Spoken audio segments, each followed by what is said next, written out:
Can your employer force you to stay in your job beyond the turnover period? Do you have to stay until a replacement is found before you leave?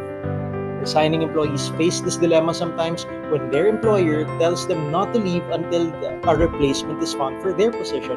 But let me ask, is that really your responsibility?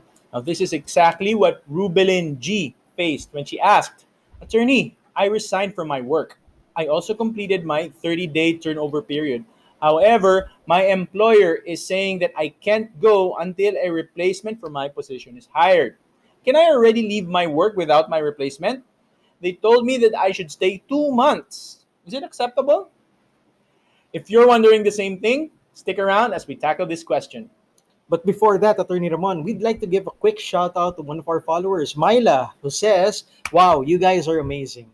You always know and say exactly what I need to know as a human resource. I am really happy that I found this page. Thank you so much. May God always bless you." Thank you so much, Myla. We Yes. really appreciate that. Love it. I love it, It Myla. goes a long way in encouraging us to do more videos. But Myla, I have a spoiler alert for you. What's the spoiler alert? The reason why we seem to know exactly what you need is because the show is based on questions from followers just like you. They submitted their questions on our website, and that's what we base our episodes on. So, if you want to submit a question that we can discuss on our show, just go to our website, www.legalguide.ph, and click the submit topic button. Now, let's get on with the show.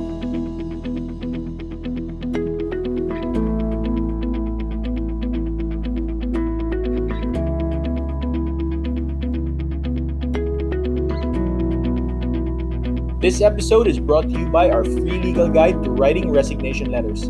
It's a free online workshop that gives you a template for writing legally compliant resignation letters and teaches you the reasons for each part. It also gives you a template that you can use. We'll help you resign properly. Enroll for free at info.legalguide.ph/resignation letter to get your free template and orientation today. Welcome to Legal Guide Philippines, where we simplify the law to help you make better choices. I'm Attorney Ramon Ramirez, and I'm with my partner, Attorney Erwin Zagala. So today, we're talking about whether your employer can force you to stay until a replacement is found. Attorney Ramon, ito kasing situation na to lumalabas kapag nag-resign, Okay? and then naghahanap ng kapalit.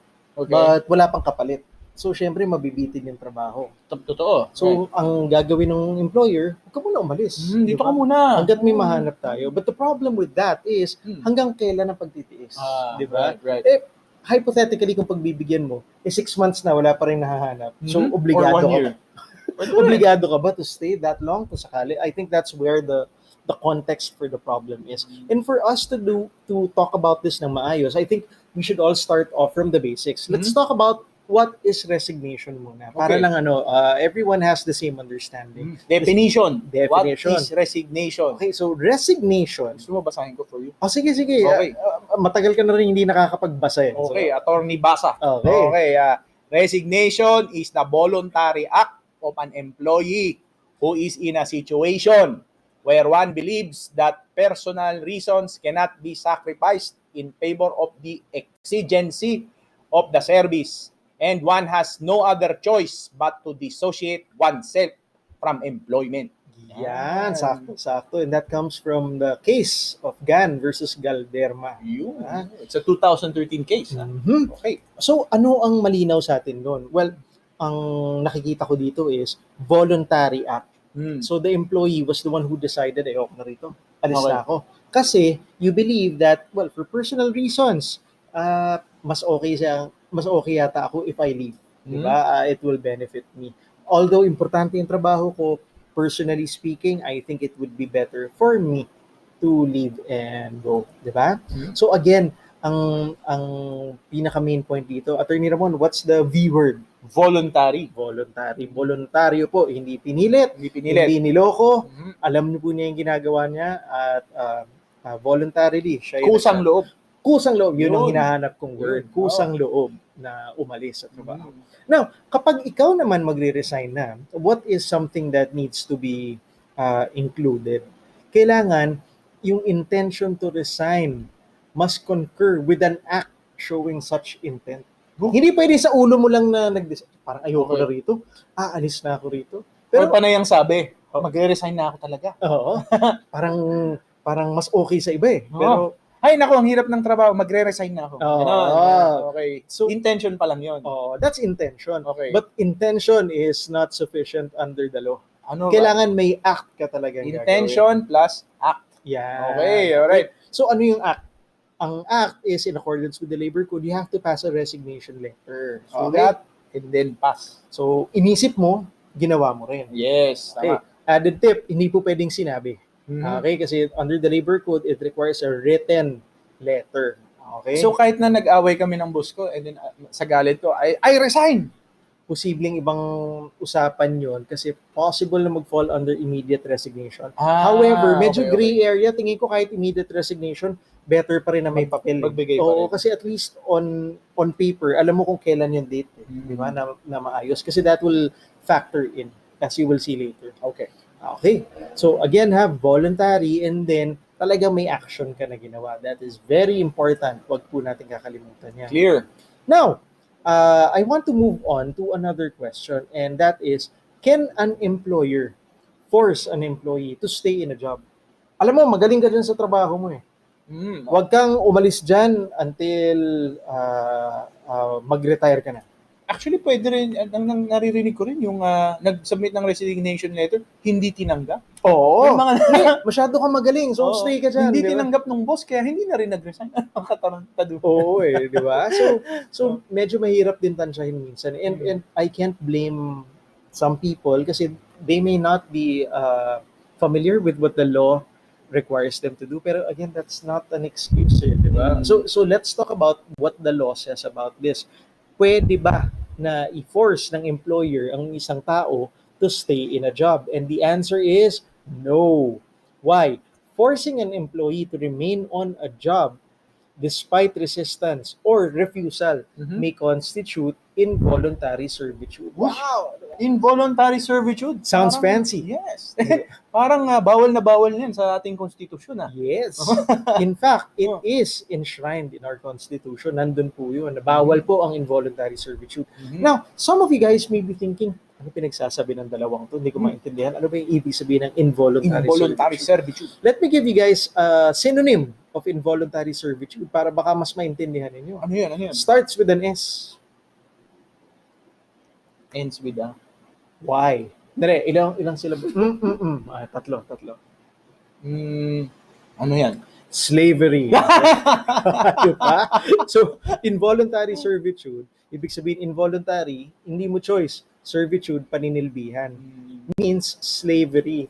Matagal na po pinagbawal ang slavery dito sa jurisdiction natin. So essentially, kapag ang employer, pinipilit po ang empleyado, hindi, magstay ka dyan, magtrabaho ka. That is tantamount to slavery. Kahit binabayaran ko.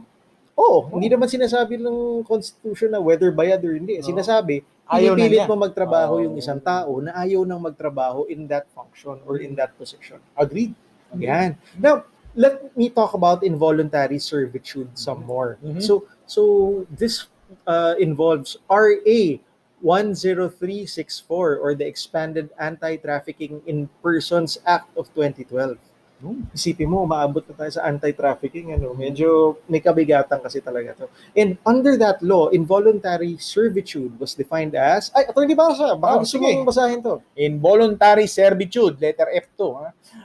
Refers to a condition of enforced and compulsory service induced by means of any scheme, plan, or pattern intended to cause a person to believe that if he or she did not enter into or continue in such condition, he or she or another person would suffer serious harm or other forms of abuse or physical restraint or threat or abuse or harm or coercion, including depriving access to travel documents and withholding salaries, or the abuse or threatened abuse of the legal process. Ang haba na sinabi mo. Ang haba. Sorry. Wait. Pasimplihin natin. Simplihan natin. So, ang ibig sabihin lang yan, hindi ka pwedeng mag-employ ng mga schemes to be able to coerce or pilitin ng isang tao to continue working. Kasama dyan na yung tipong lolokohin mo or sasabihan mo ng mga maling doctrines na hindi ka pwede umalis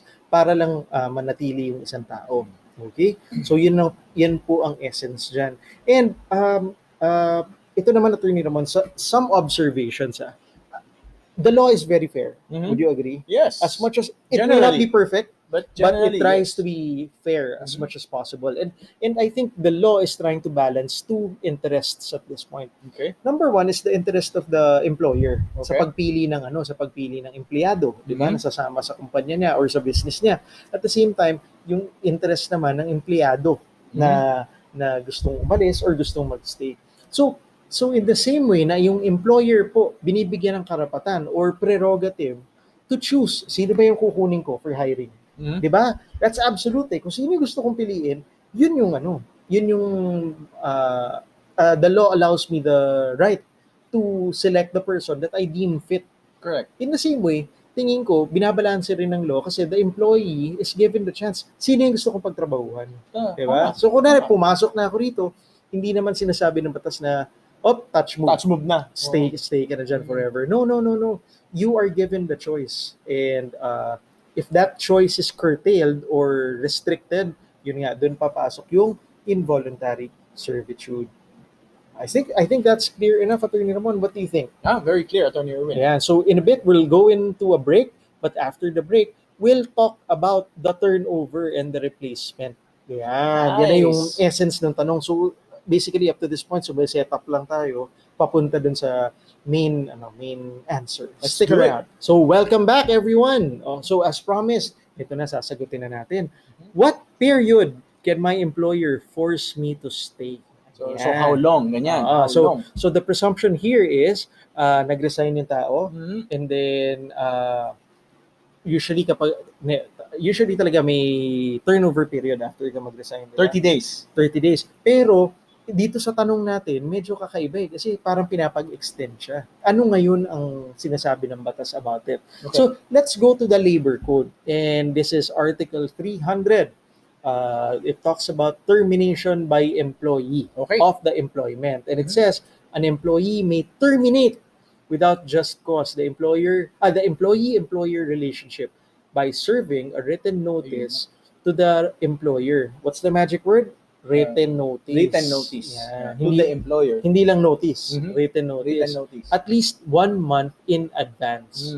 So 1 month is defined as 30 days. 30 days. Diba? Right. The employer upon whom no notice was served may hold the employee liable for damages. Okay, so it's very clear in the law na ang pinag-uusapan is 30 days lang or 1 month. Where does that factor in yung extension? Well, it doesn't. It doesn't. Under the law, kung sakaling wala pong pinag-usapan, wala sa kontrata, wala sa CBA, pagbabasihan lang natin is the labor code. 30 days lang po yung obligado yung empleyado to stay pa. Yes. Okay. Now, let's tie this in with the situation wherein pinapahaba pa sana. Okay. Let me be clear. Kung pinapag-stay ka hanggang makakuha ng replacement, that is in the nature of a request. It's in the nature of what? Request. Anong characteristic ng request, Attorney Ramon? Pwedeng tanggihan. Or pwedeng payagan. Sa Tagalog, what is another word for request? Pakiusap. Pakiusap. So, legally speaking, ladies and gentlemen, kung sakaling ang employer sinabi, magstay ka naman hanggang makakuha ng replacement. Beyond the 30-day period. Beyond the 30 days. Kasi baka within the 30 days, nakakuha na, di ba? So we're talking about day 31 onwards. Okay? And in the absence of anything in the contract na sinasabi na dapat mas mahaba or in the CBA. Day 31 is essentially pakikiusap. And what is the implication of that? Kung nakikiusap sa inyo ang employer, what is the implication? Ano ang pwedeng gawin ni employee? Pwedeng pumayag, pwedeng hindi pumayag. Yes, exactly. So again, babalik natin dun sa definition, voluntary choice kasi na umalis. And ang obligation mo lang kung balak mong umalis, 30 days. Anything beyond that, pakiusap. It's your call na whether to accept it or not. So, for the person involved in this situation, napansin mo dun sa question, sinabi niya, the employer is asking me to stay for 2 months. Is this acceptable? So, madam, ito po ang sagot ko directly. Kayo lang po ang makakapagsabi if it's acceptable. Kasi again, legally speaking, nakikiusap sa inyo ang employer ninyo. Kung acceptable sa inyo na tanggapin to, wala akong nakikitang problema to extend. There's nothing preventing you under the law from continuing on working. However, kung hindi po acceptable sa inyo, then legally speaking, you are free to say no. And actually, gaya ng sinabi natin, pakiusap eh. Pag dininay, di wala. Now, another thing, in the same way kasi minsan naman yung mga empleyado gustong pahabain, ay gustong paikliin, di ba? Ito naman ang masasabi ko, if there's no rush to leave, kunwari, hindi ka pa nakakakuha ng bagong trabaho, or okay naman yung yung sweldo, di ba? Why not consider extending?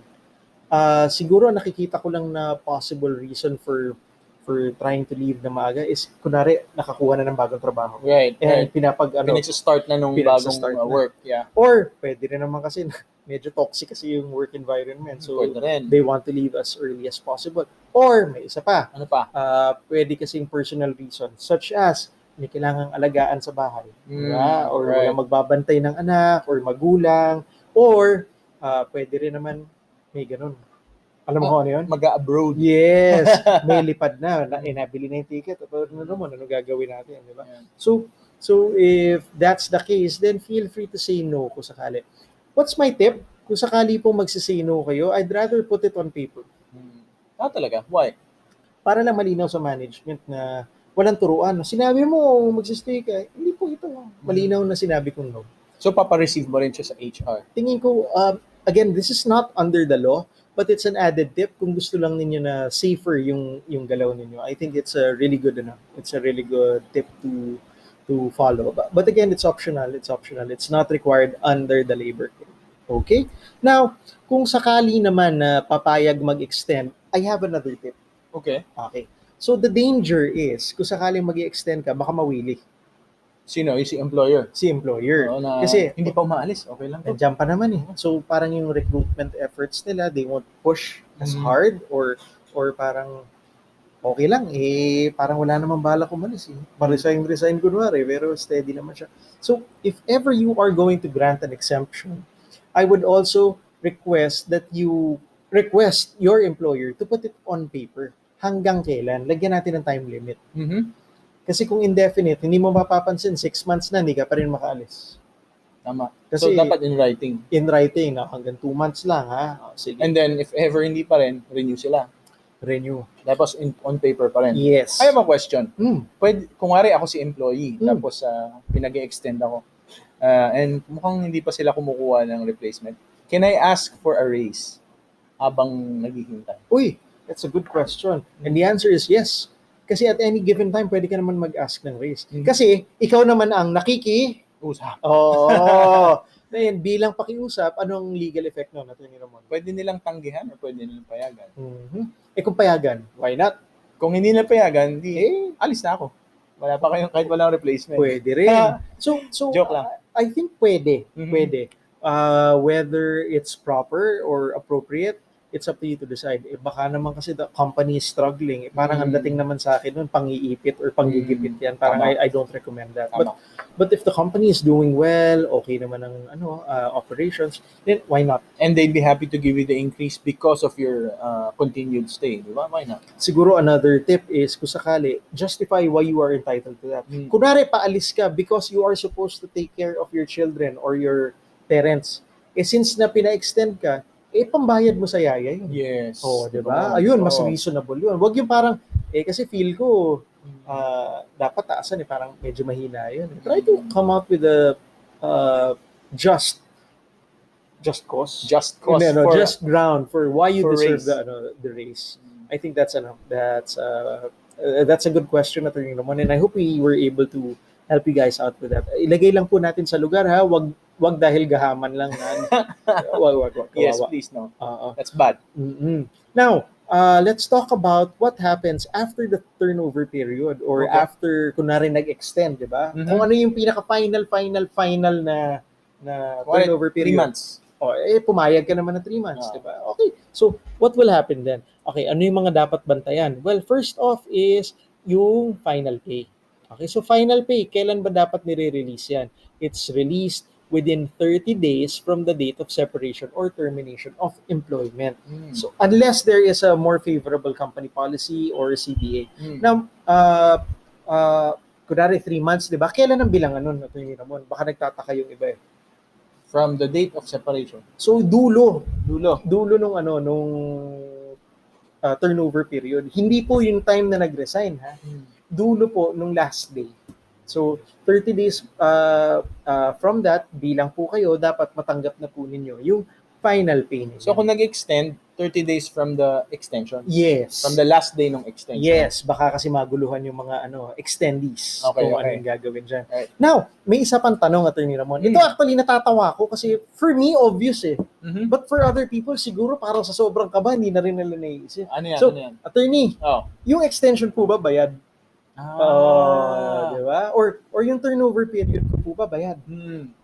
Obviously, for us, the answer is yes. Why? May trabaho ka eh. Yes. Napakinabangan ng kumpanya yung pagod mo eh. Tama. And you are entitled to pay because of that. Just because turnover period yan or extension does not change anything in relation to payment of wages. Bayad po yan. Let me be clear. Ha? Parang tuloy-tuloy lang na nagtatrabaho kayo even before you resign. And siguro the confusion comes in, Atty. Ramon, is kasi to them parang special na yung status ko eh. Okay. Diba? Hindi na ako regular na empleyado, paalis na ako eh. Or extendee ako eh. Or baka rin, Atty. Ramon, kaya parang alangan yung iba. Akala nila yung extension, hindi ba yan? Diba? Parang, ba't ako mag-i-extend dyan? Eh, wala naman sweldo. Hindi po ha, hindi po. That is supposed to be paid. Tuloy-tuloy lang po yan. Okay? Now, isa pang tanong usually na lumalabas is, Attorney, paano ba yung mga unpaid liabilities and dues? Kunwari may mga advance ako or unliquidated na funds in my possession. Eh hindi ko po naayos during the turnover period. Pwede pong ibawas yon sa final pay ninyo. Okay? So make the most of the turnover period. Kung sakali po, it will be the best time to collate everything. That way, yung final pay po ninyo, makukuha ninyo na buong-buo. Diba? May tanong ako, Attorney Erwin. As if, as an alternative to staying on as an employee, kasi ang reason is they still can find somebody else diba, to replace you. Can you stay on, kunwari, as a consultant na lang? Pwede, kaya lang that's governed by a separate contract. Iba yun totally eh. Okay, Hindi ito yung pinag-uusapan natin na in-extend lang. What will happen, but that's a good question, what will happen is, yung previous employment natin, cut na talaga yun. Kumbaga, in terms of the company, dead na to. And it gives rise to a new contract as a consultant. Okay, so parang independent contractor. Yes, okay. iba. Pwede naman. In terms of trabaho, you might be performing some of the functions you used to do rin eh. But in terms of status as an employee, totally ibang mundo po yan. Hindi ka na employee dyan. Baka kailangan mo na kumuha ng mga resibo sa BIR niyan. No? Possible. Iba na po yung laro. Yeah. Diba? True. So, Attorney Ramon, let me do a quick recap of everything that we've talked about. Okay. First off, we talked about resignation. And what is the magic word when it comes to resignation? The V word. Voluntary. It's a voluntary choice to leave. Okay? Next na tanong is, can the employer compel you to stay? Kasi it is tantamount to slavery. Yes. Involuntary servitude. Yes. Okay. So the next topic that we talked about is, gaano katagal ka pwedeng i-force to work or to turn over? And the answer is 30 days. 30 days. Now, is this fixed? As we discussed, no. Pwede po pag-usapan to shorten or to lengthen. In the case of our question this episode, to lengthen, diba? To extend. And finally, final pay is supposed to be given 30 days after the last day. So kasama pati yung extension sa dulo. So we covered a lot. I hope that was helpful for everyone. For most of you, this video was more than enough. And if it makes your life easier, then you're welcome. But there are those of you who will watch this video and end up asking more questions, such as, Attorney, how do I write my resignation letter? What needs to be included? If that's you, then I invite you to check out our free legal guide to writing resignation letters. It's a free online workshop that gives you a template for writing legally compliant resignation letters and teaches you the reasons for each part. Enroll for free at info.legalguide.ph /resignation letter to get your free template and orientation today. Now, to add to that, people say that our show seems to read what's in their minds and answers them. Well, that's because we base our show on submitted questions from our viewers like you. So please tell us what you want to talk about by going to www.legalguide.ph and click the submit topic button.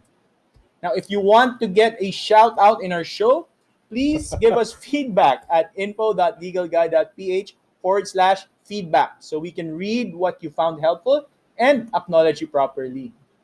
Last, if you feel we've earned a good rating, please give us a like and subscribe because it gives us feedback and it notifies you about our upcoming videos. One last thing, the law is fair. It balances the employer's right to protect the business, but it also protects the employee's right to choose. If ever a replacement isn't available when your turnover period is up, I advise that both employers and employees sit down to talk it out. Most probably, a solution will reveal itself once you give it an opportunity. So wasn't that simple? Now go make better choices.